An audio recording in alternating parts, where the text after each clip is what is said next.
As you know, Kerala is facing the worst floods in the past 100 years.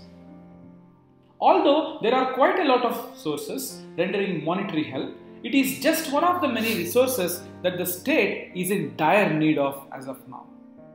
Information about the victims on where they are and what help they need is very distributed, and there is no one place where one can find the information. Imagine a camp housing hundreds of people and they are in need of dozens of bedding. Who will they contact and who will they connect to? Imagine they ask 2 to 3 sources and all of them deliver the required stuff.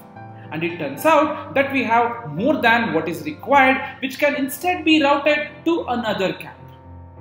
We are a group of scientists at an IIT specializing in what is called the social computing. We would like to put our knowledge to use in creating an online web portal with mechanisms to attract hundreds of volunteers who can manage the information in a distributed way. This information will help the camps to get the resources that they want by connecting the on-site volunteers to the virtual volunteers. A virtual volunteer is anyone who can manage a camp by sitting at his or her desk anywhere in the world. We need someone who is a computer literate who can edit and maintain a page just the way you edit a Word document. You should mainly get in touch with the person in a camp, talk to him or her, understand their requirements and populate the page on our web portal savekerala.net.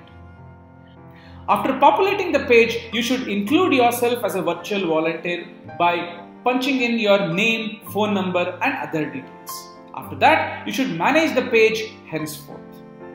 As a virtual volunteer, you should be responsible to update the page with what the camp requires from time and again, and what facility the camp recently obtained as well.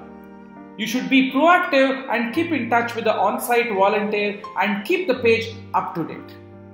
A state-of-the-art web technology is all that is required to solve the information requirements, which in turn will help provide the flood victims the right resource quickly and efficiently.